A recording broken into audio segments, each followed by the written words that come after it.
Hi everyone, this is your host and your coach, Mary Ayers, for part 4 of How to Set Boundaries. Why is it so stinking hard? And over these past several weeks, we've really been talking about this whole idea of boundaries, and I've really been putting a different slant on it.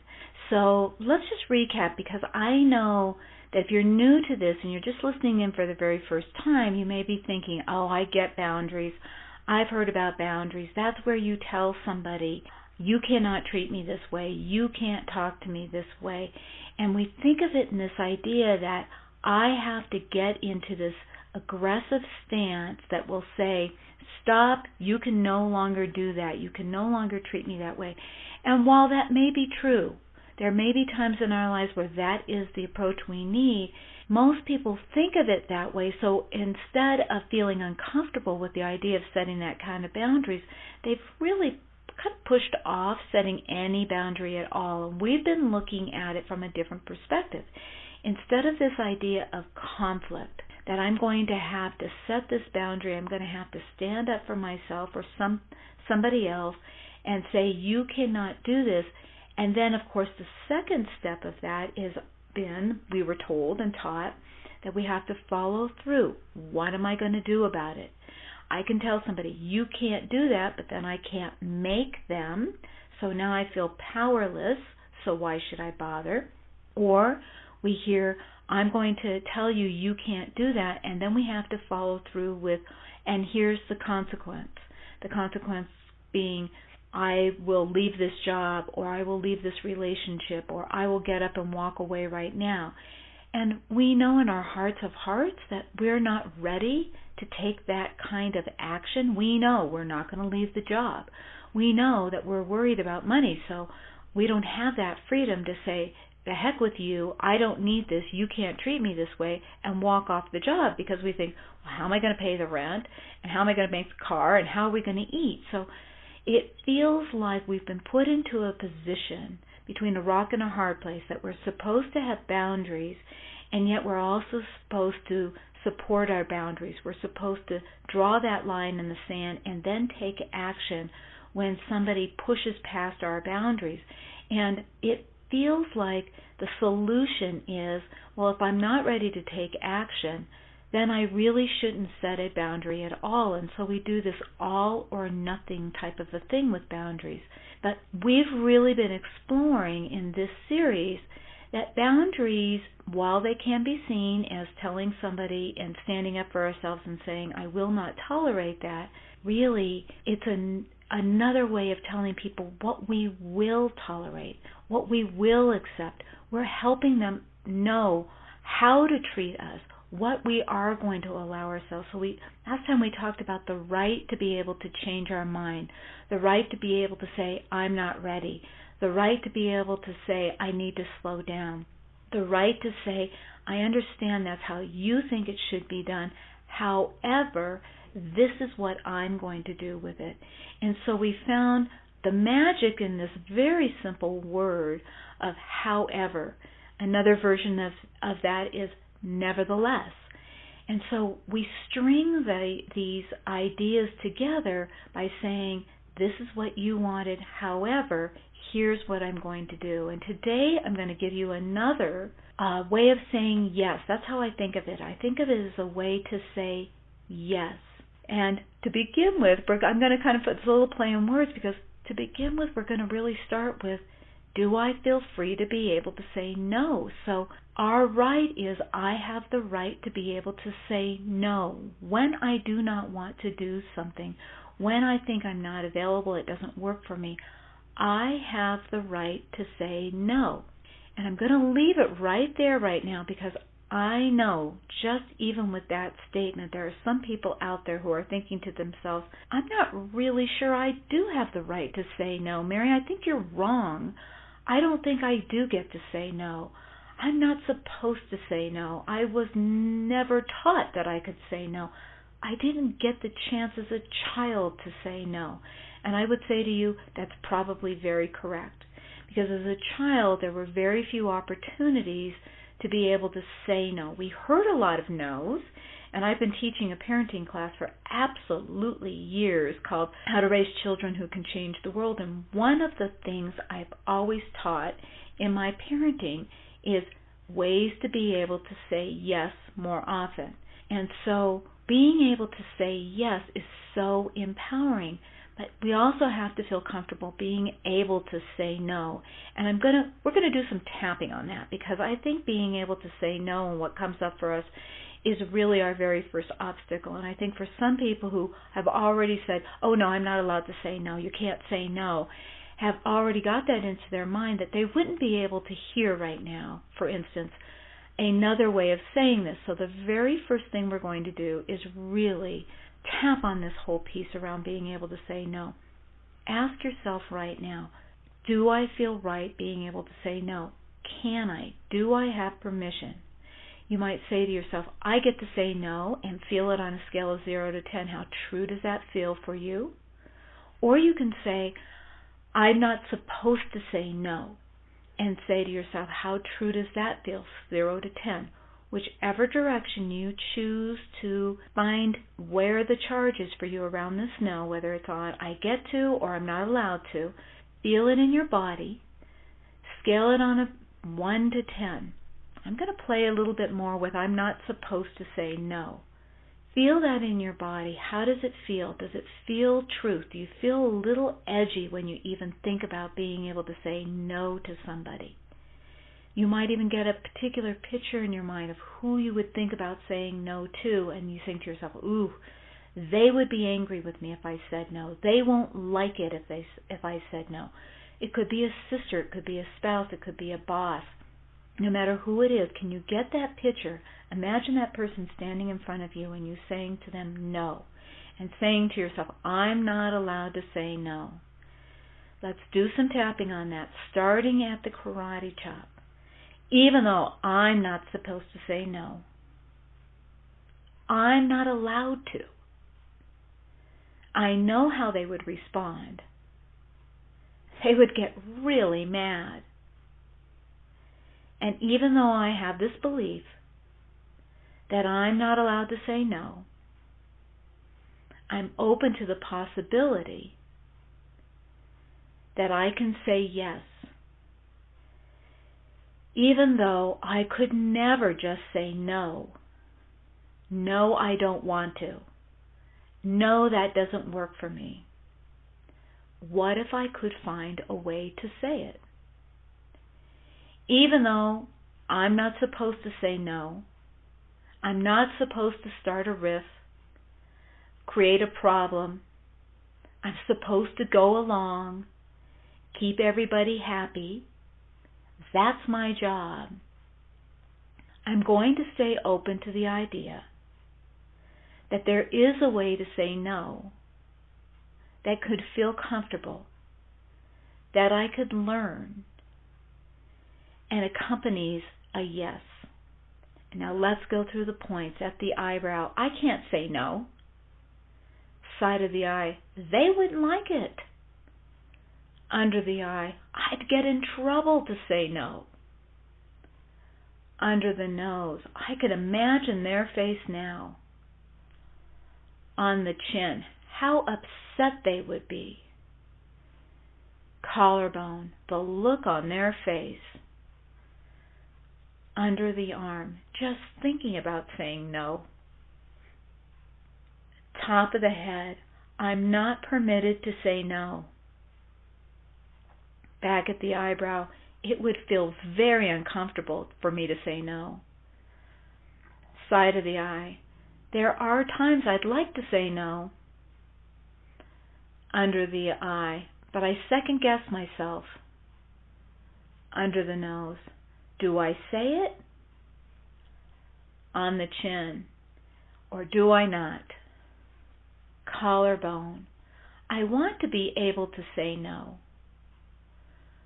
Underneath the arm, because I have the right to say no. Top of the head, no, I don't. Back at the eyebrow, but what if I do? Side of the eye, what if I can say a soft no? Under the eye, I know that I really mean.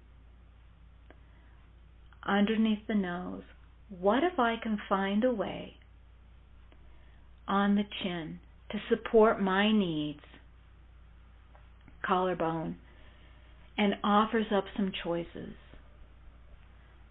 under the arm. And even though I've never learned it that way, top of the head, what if I could?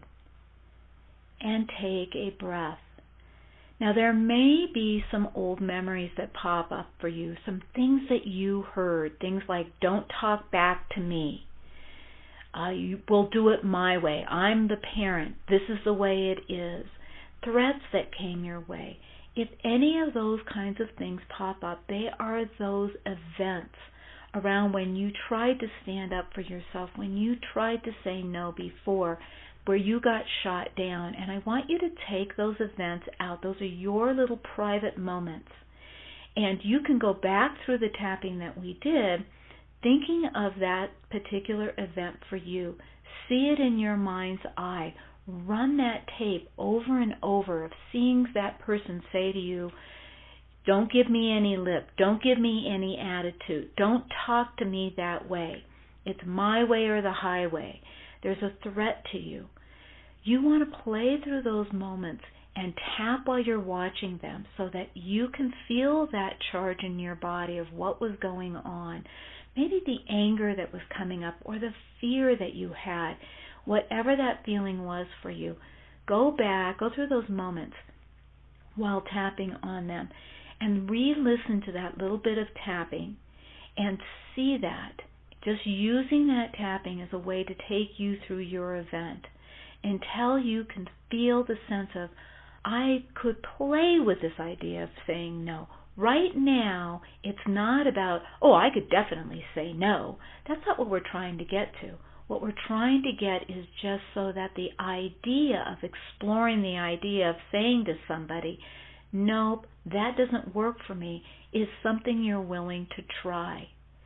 So I'm going to go ahead and move on into this other way of approaching people. And I'm going to ask you, even if you think you still have a little bit of apprehension about saying no, listen to this part anyhow, because I'm going to show you, give you another way of being able to say no and offer it up with a yes. Now that is something we have not been taught. We've always thought that it was no, heck no, no matter what. It's like again, that line in the sand that we have to get to, whereas I said no, I need you to listen to me. And again, there are times that might happen. But there are times when we want to really say no to what one part of that, or no to the way that it's being served up to us. But there is a way for us to say yes. So let me give you a little real-life example here.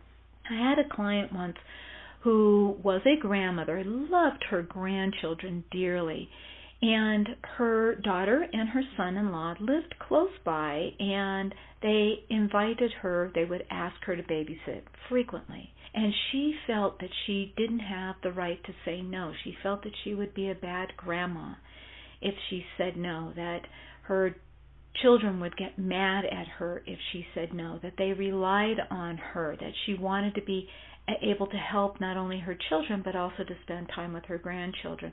But the truth was that there were times that it was rather inconvenient for her. Things that they had asked from her, or how often they were asking, or some of the times that they were asking if she could take the kids or if she would babysit, that really didn't work for her. And it was a struggle for her about what to do about this. And so we played with this idea of being able to say no, and she knew right off the bat that it wasn't going to be comfortable for her to just simply say, no, I can't do that.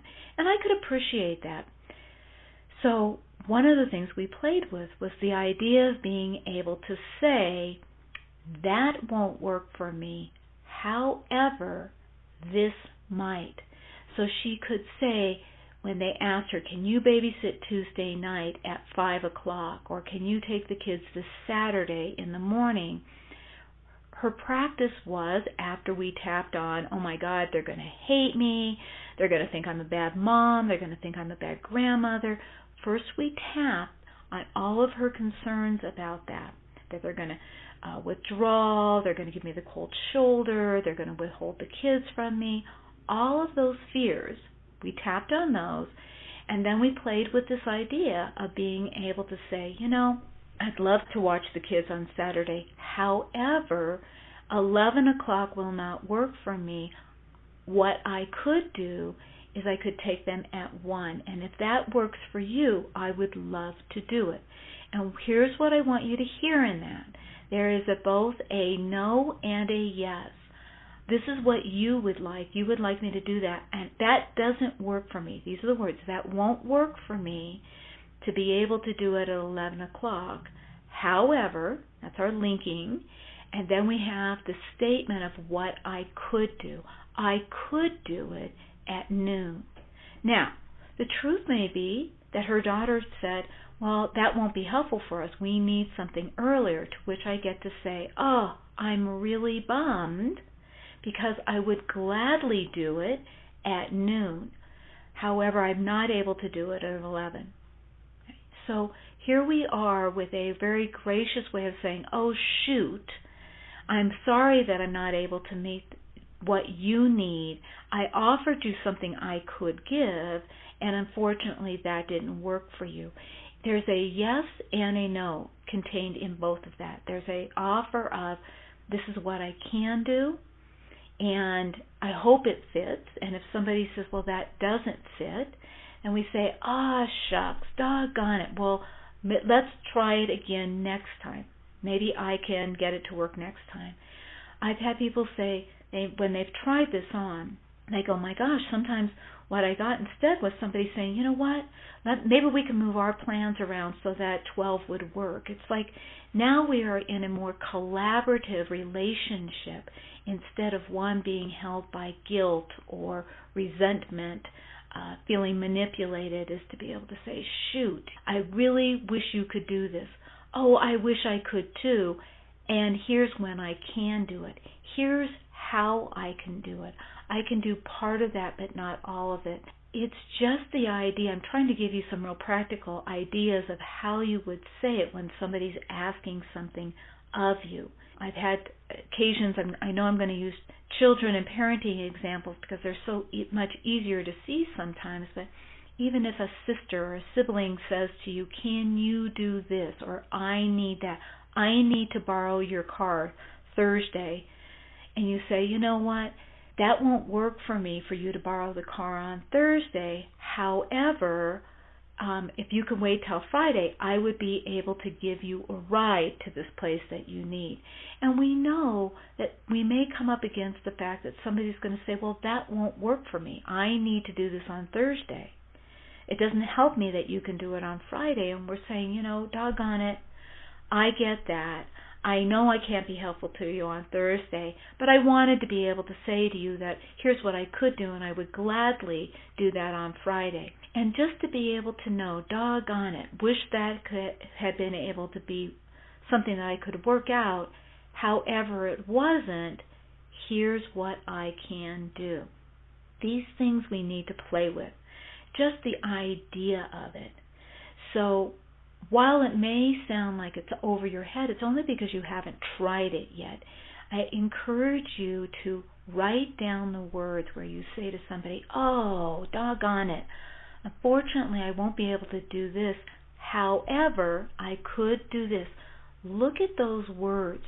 Put some situations in your life, some people in your life where they have asked you to do something, and imagine them asking for that, and you being able to say, ooh, can't quite do this. However, here's what I can do.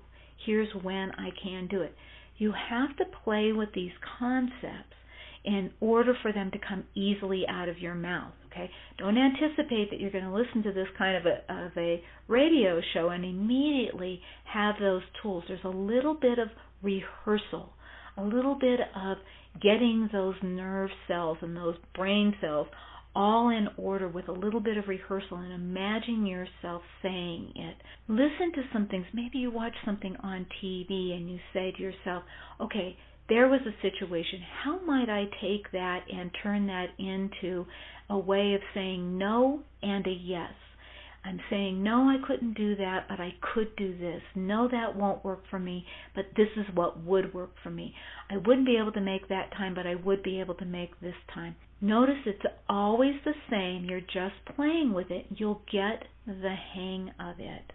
So, of course, let's do a little bit of tapping. I've offered something new, and sometimes for people, they can go into this I'm not clear state. That's what I'll hear. I don't get it. And I go, maybe it could be a little resistance, or it could just be that it's a new idea and you haven't wrapped your brain around it. So let's get some of the blocks out of the way. Getting on that karate chop spot. Even though this idea of saying no, then saying yes, is completely foreign to me. I don't know how I would ever be able to do it. I'm open to the idea I could learn.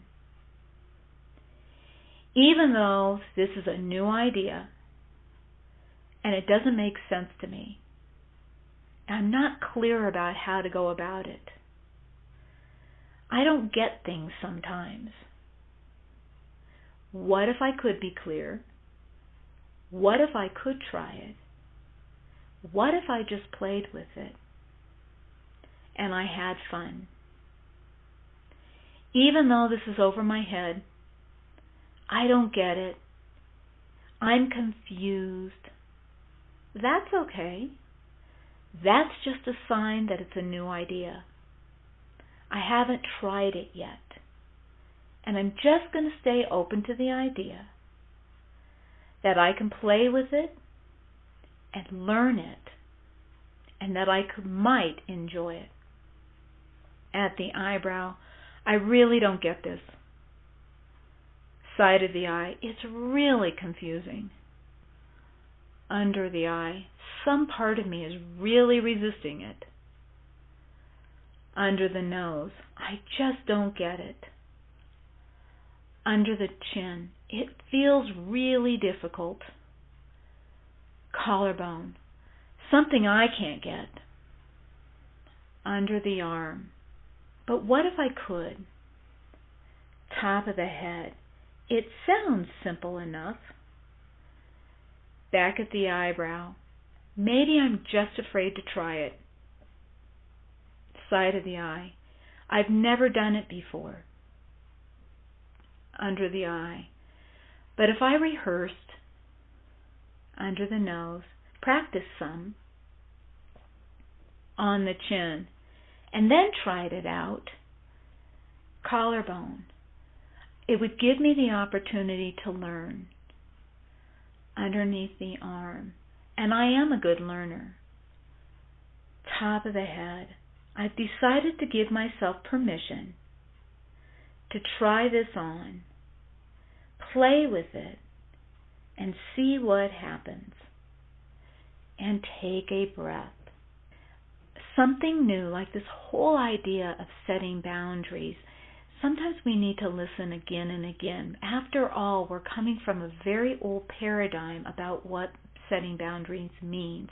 And I've been introducing to you some new ideas around it. So the challenge for you will be to go back and re-listen to this series.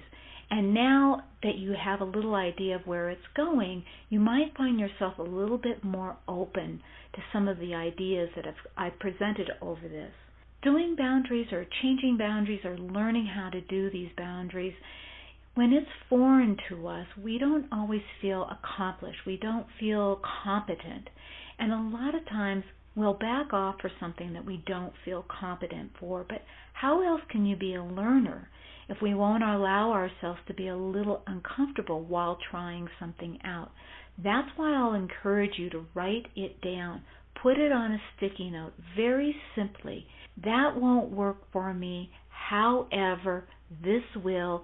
That small group of words, if you can just see it in front of you, it will give you practice. You'll read it, think about it, you plant that seed in your subconscious mind, and the next thing you know, it clicks. That's what learning is.